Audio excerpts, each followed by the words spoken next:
Nous recevons Georges-Louis Boucher, président du mouvement réformateur, pour nous pencher justement sur le statut d'artiste. Bonjour et merci en tout cas d'avoir accepté notre invitation. Bonjour, merci pour m'avoir invité. Avec plaisir. Alors, on le sait, le MR a pris quelque peu les devants en dévoilant son projet de statut d'artiste. Tout d'abord, peut-être brièvement, les concours de ce plan qui, on peut lire dans la presse, se veut inspirant et solide. Mais écoutez, effectivement, notre volonté était surtout de retirer l'artiste du chômage, puisque aujourd'hui, il est considéré comme un demandeur d'emploi avec un complément de revenus. Ça ne correspond pas à la réalité, c'est surtout pas suffisamment valorisant.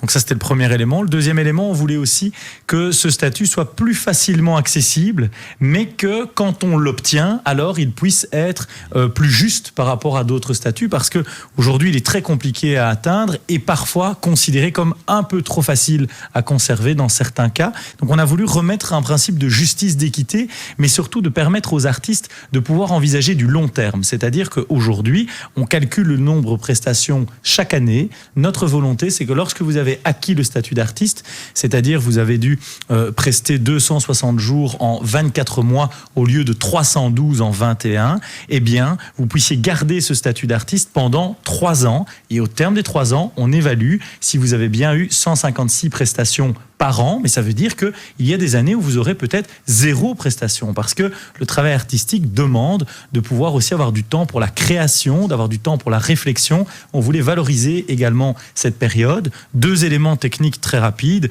Le premier, c'est que ce statut s'adresse également à l'ensemble des techniciens autour du milieu artistique. Et le deuxième élément important, c'est qu'on peut cumuler ce revenu de base pour artistes et techniciens. Eh bien, on peut le cumuler avec un autre revenu, qu'il soit un revenu indépendant, salarié, voire également des droits d'auteur en matière artistique, jusqu'à 27 000 € net par an, c'est-à-dire le revenu médian belge. Alors vous proposez un ministère des Arts pour aider justement les artistes. Est-ce que vous ne craignez pas que cela hérisse un petit peu certains en Flandre ? Ça, c'est évident qu'ils ne risquent pas d'être nécessairement ravis, mais aujourd'hui, il y a des matières culturelles qui demeurent dans le giron fédéral, comme par exemple les institutions dites biculturelles, souvent à Bruxelles. Il y a également une compétence en matière de politique scientifique, et donc il serait logique que le ministre qui a déjà ces compétences aujourd'hui puisse avoir le statut des artistes dans ses attributions. Ça ferait sortir les artistes du chômage, donc de cette responsabilité du ministre de l'Emploi, vers quelque chose qui est plus positif et surtout plus en lien avec une politique qui doit être efficace pour l'ensemble des artistes. Nous proposons le titre de ministre de la Culture. Si le titre doit être quelque peu modifié pour gérer des sensibilités, ça ne me dérange pas. Ce qui compte, c'est l'objectif final. Alors, les artistes, selon votre plan, accèdent plus facilement au statut d'indépendant. En cas de seconde vague, est-ce que votre plan leur permettrait d'avoir accès plus aisément à ce fameux droit passerelle ? Écoutez, la difficulté pour le moment, c'est que il faudra le mettre en œuvre et donc de pouvoir avoir au moins 1 an de recul pour ce volume de prestations. Alors justement, ce statut d'artiste, c'est pas tout à fait un statut d'indépendant. C'est justement un statut spécifique pour les artistes, puisqu'on parle de 156 prestations par an, mais cette moyenne doit être calculée sur les 3 ans. Ça permet d'avoir un revenu complémentaire, je l'ai dit, jusqu'au revenu médian 27 000 € par an.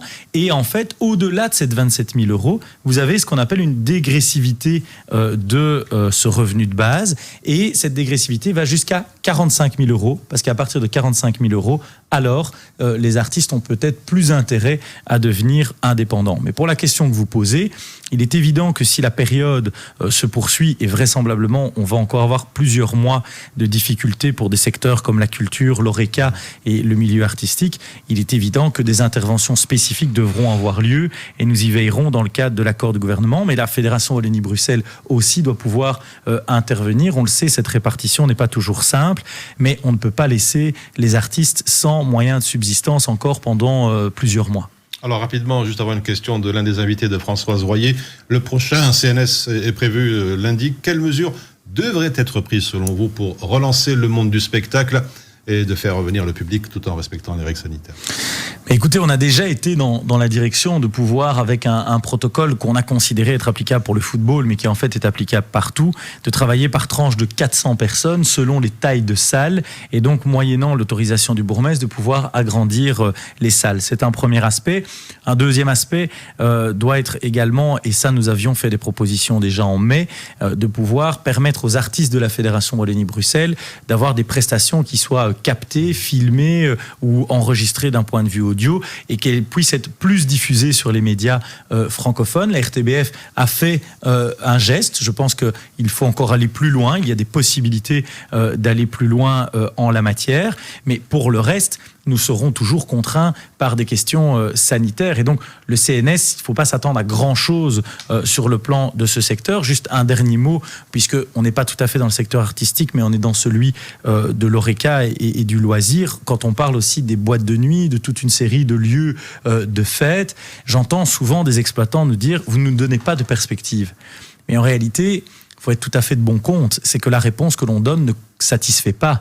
Mais la perspective, elle est là. Tant que nous n'avons pas un moyen de juguler la propagation du virus, et jusqu'à preuve du contraire, il faut un vaccin, il est évident que des lieux comme des boîtes de nuit, par exemple, ne peuvent pas être réouverts selon les standards d'avant. Donc il faut transformer peut-être certains espaces quand c'est possible. Il y a des facilités pour changer le numéro d'entreprise.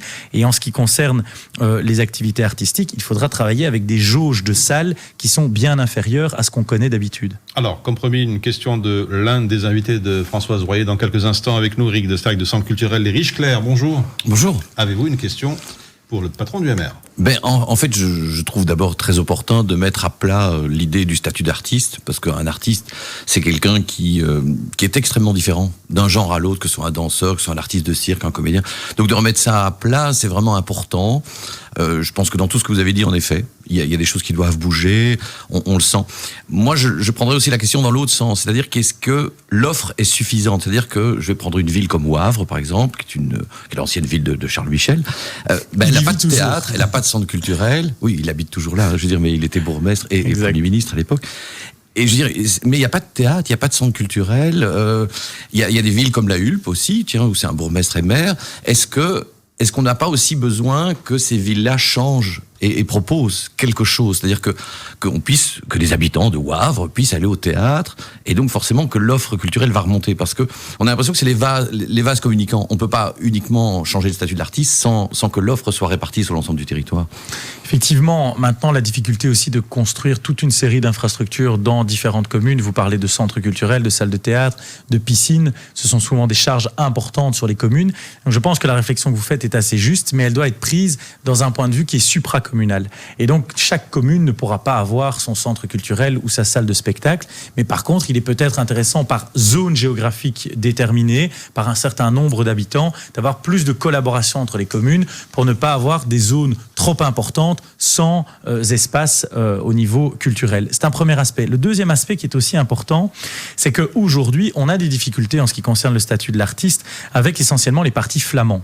Pourquoi ? Parce que dans le régime actuel, près de 80% des moyens sont diffusés du côté francophone. Donc les moyens qui servent aux artistes en ce qui concerne cette allocation de chômage, en fait, est à 80% du côté francophone. Il y a plusieurs différences. Alors il y en a une qui vient d'un point de vue culturel. Nous sommes inondés de contenu culturel français, et donc pour un artiste francophone belge, c'est pas toujours aussi simple, alors que du côté flamand, on voit bien, ils ont vraiment une bulle culturelle qui est bien à eux, avec un financement et une activité. Si je me permets une parenthèse, par exemple, ce qui est très bizarre dans cette période, donc moi je m'occupe d'un théâtre, le théâtre des Riches Clairs, eh bien j'ai beaucoup de demandes de danseurs venus de Flandre qui ne trouvent pas pour l'instant de façon de jouer.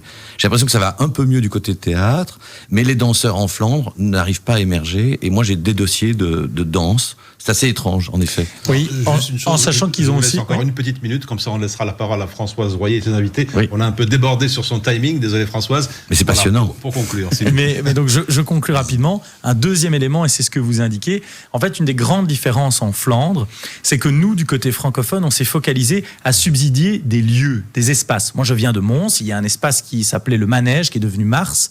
Eh bien cet espace reçoit de l'argent pour faire une programmation. En Flandre, ils sont plutôt dans le subventionnement fonctionnement de compagnie.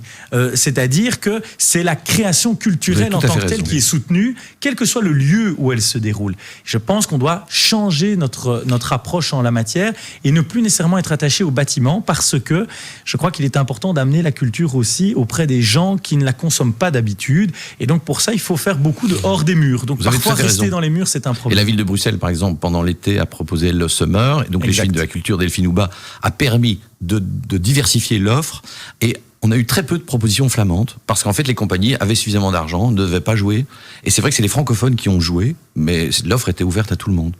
Oui, c'est très juste, il y a un fonctionnement qui est différent au nord et au sud. Merci beaucoup, Merci à vous, Georges Boucher, d'avoir répondu à quelques questions. On parle encore art, culture, littérature dans quelques instants avec Françoise Royer. De midi à 13h, c'est le carrefour de l'info sur Arabelle. Tariq Lahabi et Maria Bemba.